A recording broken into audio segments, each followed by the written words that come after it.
할렐루야. 우리 옆 사람과 함께 인사 나누겠습니다. 오늘도 수고 많이 하셨습니다. 네, 수고 많이 하셨습니다. 지난주 설교를 요약하면 이렇습니다. 하나님이 보낸 유다 선지자, 그때 이제 베델 선지자가 나오고 유다 선지자가 나오지 않습니까? 유다 선지자가 베델 제단을 여로보암이 베델 제단을 쌓지 않습니까? 베델 가단에 그 베델 제단을 규탄합니다. 그랬을 때 이 예언은 여로보암이 죽은 지 300년 이후에, 그렇죠? 요시야 왕에 의해서 그 모든 것들이 성취되고 온전히 이루어지는 것을 볼 수가 있습니다. 이걸 통해서 우리가 분명히 알 수 있는 것은 우리 하나님께서는 시공간을 초월하신다. 단지 시공간을 초월하시는 것이 아니라 온 인류의 역사의 주관자가 되신다. 그러니까 하나님께서 계획하시고 하나님께서 작정하시고 내가 반드시 이루리라는 그 말씀은 온전히 이루어지는 것이에요. 그 약속의 말씀이 뭡니까? 저와 여러분이 매일 읽고 묵상하고 그 말씀에 순종하는 성경책이라고 할 수 있어요. 이 말씀이라고 할 수 있어요. 그러니까 여러분들, 하나님의 분명한 약속은 여기에 다 들어가 있어요. 제가 그때 한번 이야기했죠.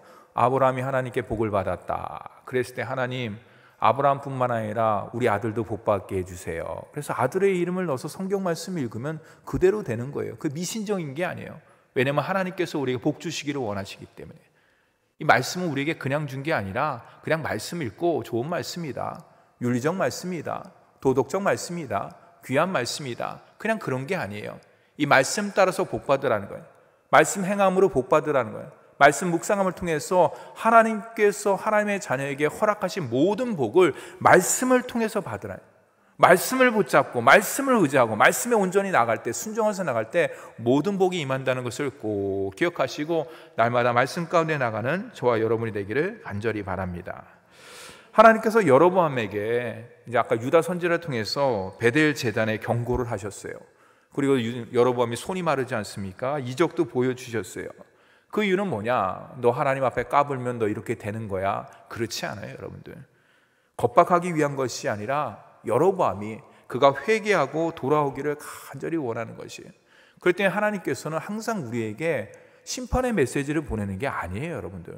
항상 사랑의 메시지를 보낸다는 것을 꼭 기억하고 말씀을 통해서 하나님께서 나를 향하신 사랑의 그 모든 것들을 담담하게 받는 저와 여러분이 되기를 간절히 바랍니다. 모든 사명을 이제 유다 선지자가 다 마쳤어요. 근데 하나님께서 얘기했습니다. 너 왔던 길로 가지 말고 다른 길로 가라. 그래서 다른 길로 갔어요. 근데 베델 선지자가 그 이야기를 듣습니다. 아들들을 통해서 그 이야기를 듣습니다. 그래서 그가 쫓아가서 유다 선지자에게 그 여로보암이 제안한 그 모든 것들을 똑같이 제안합니다. 그러나 유다 선지자는 그것을 알죠. 거절을 합니다. 나는 그럴 수 없습니다. 저는 그냥 모든 사명을 마쳤기 때문에 제 갈 길을 가겠습니다. 그러자 베델 선지자가 그냥 포기하고 그러십시오 이렇게 하면 되는데 뭡니까? 베델 선지자가 그 유다 선지자를 속이는 거예요. 성경에는 왜 베델 선지자가 유다 선지자를 속였냐? 그 의미가 뭐냐? 그 이유가 뭐냐? 그런 것에서는 1절 얘기를 안 하고 있어요. 베델 선지자가 나쁜 사람이네, 선지자인데 거짓말을 얘기해, 사람을 속여, 이 사람 큰 벌을 받을 사람이네, 그런 거는 한마디로 이야기를 하고 있지 않아요. 오직 성경에서 포커스를 두는 것은 유다 선지자에게 포커스를 두는 것이에요. 여러분, 베델 선지자가 한 말은 간접적인 말입니다. 제가 어저께 천사를 통해서 하나님 말씀을 받았는데 당신이 그냥 가지 말고 우리 집에 머물면서 떡도 먹고 물도 마시고 쉬면서 이렇게 쉬다가 편안하게 가시라고 저에게 이야기를 했습니다. 이런 거예요. 유다 선지자는 어떻습니까? 하나님께서 직접 얘기하신 거예요. 너 베델과 단의 제단에 가서 베델 제단에 가서 여로보암이 지금 제단 앞에서 제사를 하고 있는데 분향하고 있는데 그것을 규탄해라. 그리고 그 손이 마르게 놀라운 역사를 갖다 하나님께서 보여주신 거죠. 여러분, 유다 선지자는 하나님의 직접적인 말씀을 갖다 들었음에도 불구하고 베델 선지자의 간접적인 말에 하나님 말씀을 의심한 거예요. 우리가 이런 상황이라면 어떻게 됐을까요? 제가 지난주에 얘기했죠. 나 같으면 하나님께 물어본다. 그게 바른 거예요. 그게 지혜고 그게 구원이라고 할 수가 있는 것입니다. 베델 선지자의 말을 듣고서 혹시 의구심이 생길 수가 있죠. 그렇죠. 왜 그러면 하나님께서 또 이렇게 방향을 바꿀 수가 있으니까. 어저께는 이렇게 얘기했는데 오늘 이렇게 말할 수도 있는 것이니까. 하나님의 마음에 들쑥날쑥한 게 아니니까. 그럼 의구심이 생긴다 그러면 어떻게 됩니까? 당연히 하나님께 직접 말씀을 받았기 때문에, 하나님과 영적으로 소통하는 선지자이기 때문에 하나님께 무릎을 꿇고, 하나님, 이 베델 선지자가 이렇게 이야기를 하는데 하나님 제가 어떻게 행동하길 원합니까? 라고 물어봐야지 그게 바로 선지자다운 모습이고 하나님의 자녀다운 모습이라고 할 수가 있어요. 하지만 유다 선지자는 어땠습니까? 하나님께 묻지 않았어요.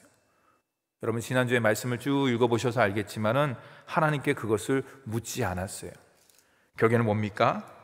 우리가 하나님의 귀한 자녀로서, 여기서 유다 선지자는 하나님의 자녀라고 할 수 있죠. 선택받은 백성입니다. 하나님이 특별히 눈에 들어오는 귀한 자녀라고 할 수가 있어요. 그렇죠. 하나님의 귀한 자녀로서 하나님의 말씀을 읽고 듣고 묵상하는 것 대단히 중요합니다. 그러나 우리가 지난주에 영적인 교훈을 갖다 좀 더 깊이 살펴본다 그러면 읽고 듣고 그것도 중요하지만 더 중요한 것이 있다는 것이에요. 그게 뭡니까? 하나님 말씀을 읽었다 그러면, 하나님 말씀을 들었다 그러면, 하나님 말씀 내가 깊이 묵상했다 그러면 그 말씀을 붙잡고 나아가야 된다. 온전한 믿음이 필요하다는 것이에요. 그 붙잡고 나간다는 게 뭡니까? 순종이에요. 하나님께서 우리에게 원하시는 것은 그 말씀을 듣고 있는 것보다 더 중요한 게 뭐냐면 하나님의 귀한 자녀로서 이 땅 가운데 하나님 말씀 붙잡고 순종하는 것을 우리 주님께서 가장 원하시고 가장 기뻐하신다는 것이 바로 지난주의 설교의 요약이라고 할 수 있어요. 사랑하는 효단교회 성도 여러분, 하나님 말씀을 많이 읽으십시오. 많이 들으십시오. 인터넷 방송을 통해서 여러 설교자의 목소리를 통해서 여러 설교자를 통해서 많이 들으십시오. 그리고 또한 설교를 통해서 또한 말씀을 통해서 깊이 묵상하시기를 바랍니다. 근데 더 중요한 건 뭐냐면 그 말씀이, 하나님의 말씀이 내 심령 가운데 깊이 뿌리 내려야 되는, 거기에는 뭐가 필요하냐? 온전한 믿음이 필요한 거예요. 믿음은 하나님의 선물입니다. 우리가 말씀을 읽고 들을 때마다 함께 기도해야 될 내용은 뭐냐? 하나님, 저에게 이 말씀에 대한 믿음을 주시옵소서. 성령님, 이 말씀에 대해서 내가 온전히 순종할 수 있는 그런 환경, 지혜, 길, 능력을 더하여 주시옵소서라고 기도하면서 나가는 우리 효자동교회 모든 성도가 되기를 주님의 이름으로 축원합니다. 오늘 말씀은 영적 교훈을 한번 살펴볼게요. 베델 제단의 경고와 이적과 유다 선지자의 죽음에도 여전히 여로보암은 어떻습니까? 마음을 돌이키지 않아요. 아까 얘기했죠? 사랑의 메시지를 우리 하나님께서 계속 보내셨는데 그것을 거절한다 그러면 어떻습니까, 여러분? 하나님께서 이제 심판할 수밖에 없어요. 드디어 이제 여로보암의 집을 갖다 하나님께서 심판하는 내용이 오늘 우리가 읽은 내용이라고 할 수 있습니다. 그 첫 번째 심판이 뭐냐? 여로보암의 아들을 병이 들게 합니다. 1절 말씀 함께 읽겠습니다. 1절 말씀입니다. 시작. 저기서 그때라고 붉은색으로 제가 밑줄을 쭉 걷는데 그때는 어느 거냐? 앞의 내용이에요. 유다 선지자가 베델 제단에 가서 경고를 하고 이적을 보이고 하나님의 사랑의 메시지를 받으십시오. 하나님께 돌아서십시오. 여로보암 회개하십시오. 근데 그 모든 징조를 다 무시를 해버렸어요. 그때 어떻게 됩니까? 아들이 병이 듭니다. 이런 생각을 해보세요. 여로보암은 한 나라의 북이스라엘의 왕입니다. 왕권을 강화시키고 정치적, 경제적, 문화적, 종교적 모든 것들을 강화시켜야 되는 것이 왕의 역할이고 사명이라고 할 수가 있어요. 근데 잘 나가고 있는데 아들이 시름시름 앓습니다. 병이 듭니다. 여로보암의 생각이 어떤 생각이 들었을까요? 야, 이건 왕권강한 측면에서 엄청난 안 좋은 징조가 생기는 거예요. 물론 많은 아들이 있었겠죠. 나중에 우리가 끝까지 읽었지만 20절에 나답이 그를 이어서 왕이 됩니다. 그러나 그런 걸 떠나서 아들이 시름시름 앓는다는 것은 왕권 강화 측면에서는 그렇게 좋은 모습은 아니죠. 근심이 될 수밖에 없는 것이에요. 위기의식을 느낄 수밖에 없는 것이죠. 여로보암이 이제 자기 위기의식을 느낀 나머지 자기 아내에게 이야기합니다. 저 실로에 가면은 아히야라는 선지자가 있다. 그가 르호보암과 여로보암이 있을 때 여러분 아시죠? 예, 두 조각은 르호보암 왕에게 주고 옷을 찢어갖고 자기 옷을 찢어갖고 10조각을 하나님의 명령을 받아서 여로보암에 줍니다. 그 선지자가 실로에 있는 것이에요. 이 사람은 신령한 선지자니까 당신 그 실로에 가서 아히야라는 선지자가 있는데 그에게 가서 이 아들이 어떻게 되는지 물어보십시오. 근데 그 오늘 말씀에 보면은 4절 말씀에 보면요, 아히야는 나이가 많아 눈이 어두워 보지 못하더라라고 상황을 설명하고 있습니다. 그러나 여러분 어떻습니까? 하나님께서는 아히야가 눈이 어두웠지만 그 모든 상황을 다 아히야에게 알려줍니다. 여로보암은 자기 아내를 변장시킵니다. 알아채지 못하게. 그리고 상황 가운데서도 아히야는 나이가 많아서 제대로 볼 수가 없어요. 눈이 어두워 잘 보지 못합니다. 이쯤 되면은 아하, 여로보암과 그 아내가 아이야를 충분히 속일 수도 있겠구나. 속일 수 있습니다. 그러나 여러분 어떻습니까? 하나님의 눈은 어떨까요? 아이의 눈은 속일 수 있습니다. 그러나 하나님의 눈은 어떨까요? 하나님의 눈은 절대로 속이지 못한다는 것이 오늘 말씀의 중요한 메시지 중에 하나라고 할 수가 있어요. 그리스도인은 무엇이냐? 여러분, 우리가 하나님의 눈 밖에 있는 사람이 아니에요. 죄송하지만 우리끼리 얘기지만은 하나님의 눈 밖에 있는 사람은 저 세상 사람들이라고 할 수 있습니다. 우리는 누굽니까? 하나님의 눈동자 안에 있는 사람, 주님의 에어리어 안에, 영적인 바운더리 안에, 주님의 눈 안에 있는 것이에요. 그럴 때 우리가 그리스도인으로서 항상 믿음 생활을 하면서 생각해야 될 것은 뭐냐? 우리가 주님의 눈 안에 있다. 주님의 눈 밖에 나면 안 된다는 것을, 그게 두렵고 떨리는 그런 마음이 아니라, 무서운 신앙생활이 아니라 역으로 이야기한다 그러면 주님의 눈 안에 있고 주님의 눈동자 가운데 있다는 것은 뭡니까? 하나님의 영적인 보호 가운데 있다는 것이에요. 하나님께서 모르시는 일이 없다는 것이에요. 여러분, 죄 지을 때 하나님께서 모르시는 일이 없다 그랬을 때 마음이 콩당콩당 거리죠. 그러나 내가 하나님의 뜻 가운데 순종하면서 하나님께 기쁨 돌리고 하나님께 영광 돌리는 일을 갖다 하나님께서 다 보고 계신다 그러면 여러분 마음이 어떻습니까? 두렵습니까? 무섭습니까? 겁납니까? 어디 숨고 싶습니까? 그렇지 않아요. 하나님, 저 잘했죠? 하나님 보시기에 아름답죠? 저 하나님께 영광 돌리는 귀한 삶으로 나아가고 있죠? 오히려 어린아이처럼 기뻐하면서 그 모습을 갖다 하나님께 영광 올려드리고 찬양 올려드리고 그럴 거예요. 그런 거예요. 죄를 지을 때는 숨을 수밖에 없지만은 정말로 하나님의 모습 가운데 나갈 때 주님의 눈 안에 있다는 모습은 정말로 하나님의 나의 든든한 후원자다, 든든한 영적인 백이다라는 그런 것들을 가질 수가 있는 것이죠.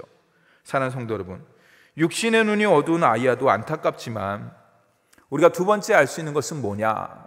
여로보암 얼마나 안타깝습니까? 영적으로 눈이 완전히 어두워져 버렸어요. 아내를 변장시키고 자기 자식을 갖다 뭐 죽는지 사는지 그것도 물어보고, 이런 이 모습을 통해서 우리는 그렇구나, 정말로 안타깝다, 하나님의 사람으로서 하나님의 자녀로서 이런 모습으로 나갈 수가 있는 것이구나 것을 우리가 반면교사로 삼아야 되는 것이에요. 사랑하는 성도 여러분, 하나님께 기도하시기 바랍니다. 하나님, 나의 영안이 어둡지 않도록 주의 빛으로 저를 두루 비치고 인도하여 주시옵소서라고 날마다 기도하며 나가는 우리 모두가 되기를 간절히 바랍니다. 7절 이하에 보면요, 이제 한 일단락의 사건이 끝나고요, 7절 이하에 이제 하나님께서 아이야를 통해서 이제 여로보암 아내에게 이제 말씀하는 거예요. 무슨 말씀을 하고 있느냐? 한번 볼까요? 그 내용을 보면요, 여로보암이 왕이 된 것은 너의 지혜와 너 능력으로 된 거 아니야.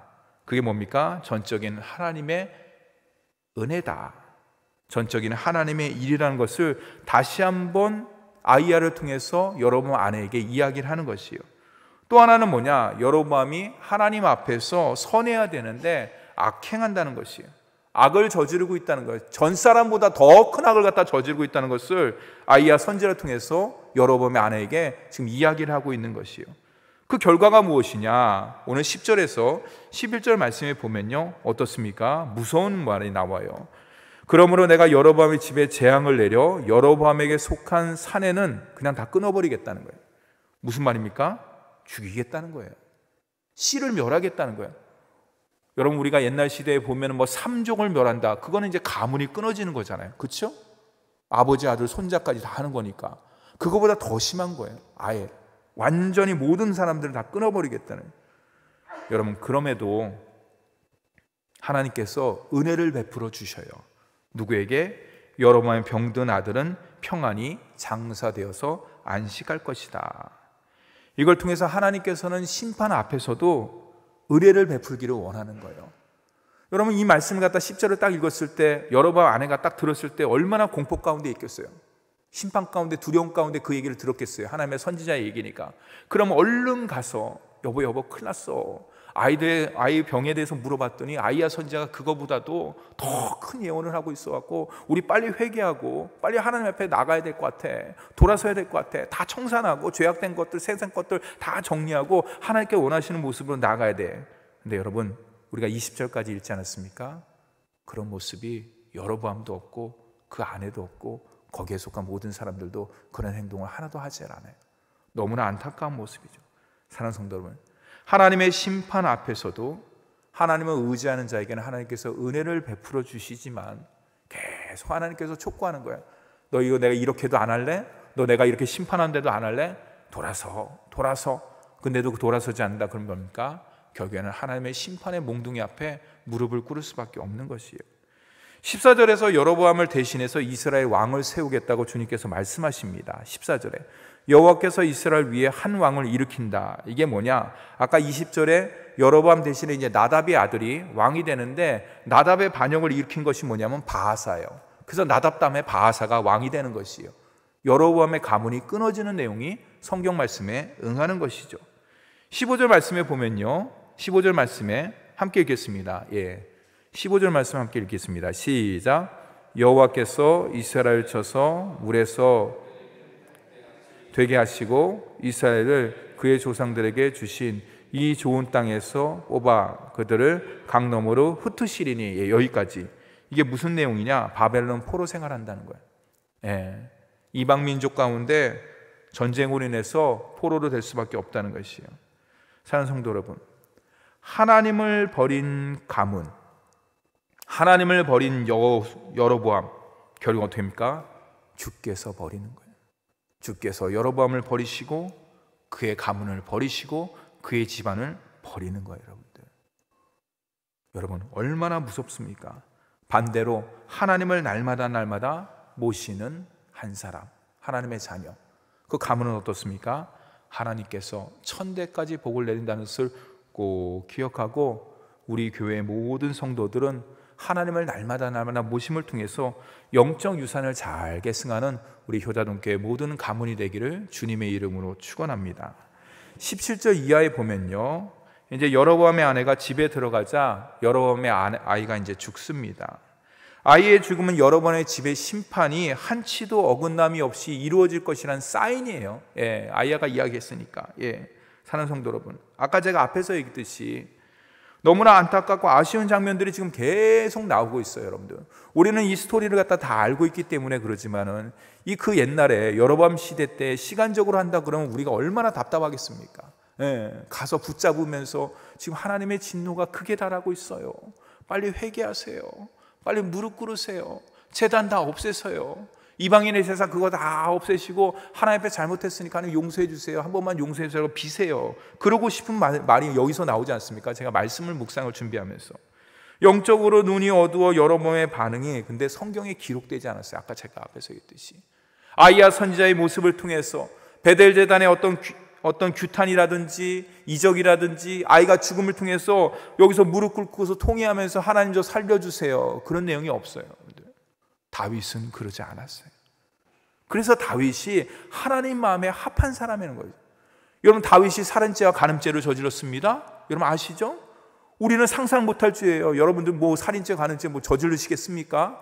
근데 성경에 보면 다윗은 내 마음에 합한 사람이라고 성경에 분명히 기록되어 있어요.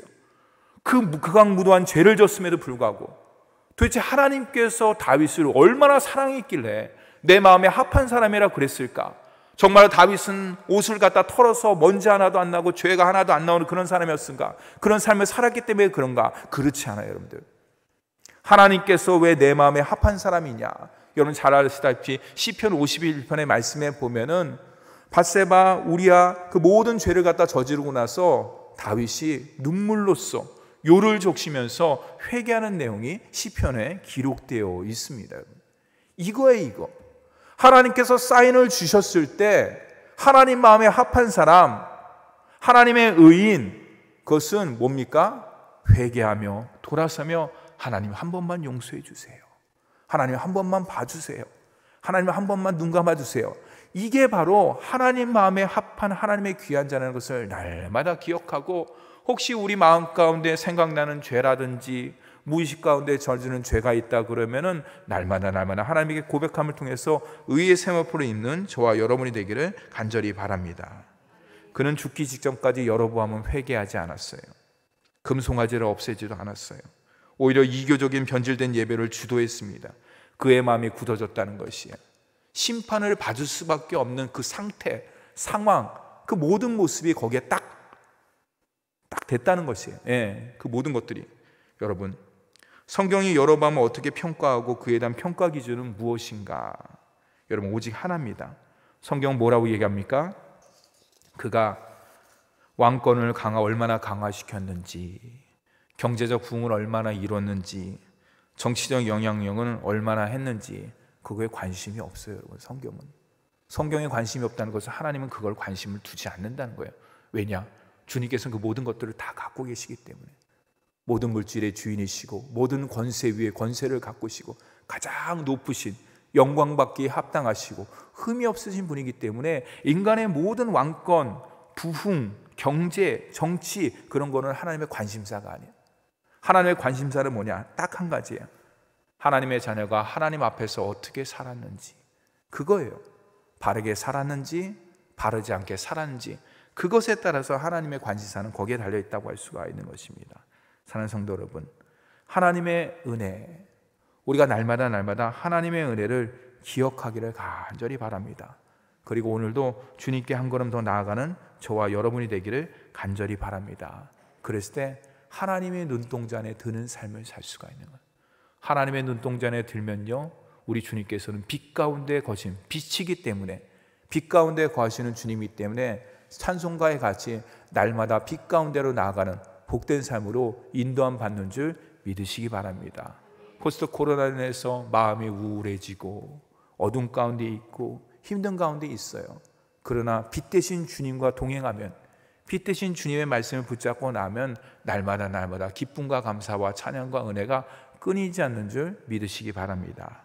그래서 하나님의 은혜를 더욱더 깊이 기억하고 주님을 더 가까이, 수요 예배를 통해서, 새벽 예배를 통해서, 또한 인터넷 여러 가지 설교 말씀을 통해서 주님을 좀 더 깊이 가까이 하세요. 어제보다는 오늘이 내가 영적으로 성장됐다, 성숙했다, 얼마나 기쁩니까? 여러분 아마 통장이라든지 또 아니면 경제라든지 여러 가지 지위라든지 그게 조금씩 높아지면 기쁘잖아요. 성취감이 있잖아요. 그것도 중요하지만은 더 중요한 것은 하나님의 자녀로서 영적인 성취라고 할 수 있어요. 어제보다는 오늘 내가 하나님 앞에 좀 더 나은 것 같다. 아니야, 내가 뒤로 간 것 같아. 하나님 붙잡아 주세요. 성령님 인도해 주세요. 어제보다는 오늘 내가 말씀 가운데 순종하면서 몸부림쳤어. 주님은 다 아셔요, 여러분들. 저는 몰라요. 여러분들이 말씀을 붙잡고 몸부림쳤는지 세상 가운데 어떻게 사는지 죄송하지만 저는 몰라요. 그러나 주님의 눈동자는 다 알아요. 주님은 다 아셔요. 내가 말씀 가운데 살았는지 에라 모르겠다. 말씀 그거 옛날 말씀인데 내가 뭐 그 말씀 붙잡고 산다 그래갖고 내 삶이 뭐 특별히 변화되겠어? 주님 다 아셔요. 그런 말씀 붙잡고 끙끙끙끙거리면서 나갔을 때, 제가 오늘 말씀을 갖다 묵상을 하는데 이 설교 준비하면서 말씀을 묵상하는데 어느 칼럼에 이런 얘기가 있더라고요. 하나님의 자녀로서 고난받고 있습니까? 그것은 역으로 이해한다면 내가 하나님께 사랑받는 증거입니다. 맞다. 내가 하나님의 자녀로서 이 땅 가운데 고난을 복음에서 고난받고 있고 힘들다 그러면 그것이 하나님이 나를 사랑한다는 또 다른 사인이라는 것을 거기에 이야기하고 있더라고요. 그렇습니다, 여러분. 하나님의 은혜를 좀 더 깊이 기억하고 주님의 말씀 가운데 한 걸음 한 걸음 나가셔요. 달릴 필요도 없어요. 달리다가 힘들어요. 영적으로 심장마비 걸릴 수 있어요, 우리는. 그러니까 천천히 한 걸음 한 걸음 나가셔갖고 주님께서 주시는 온갖 복을, 건강도 누리시고 물질도 누리시고 삶도 누리시고 마음의 평안도 누리는 우리 모든 효자노교회 성도가 되기를 주님의 이름으로 축원합니다.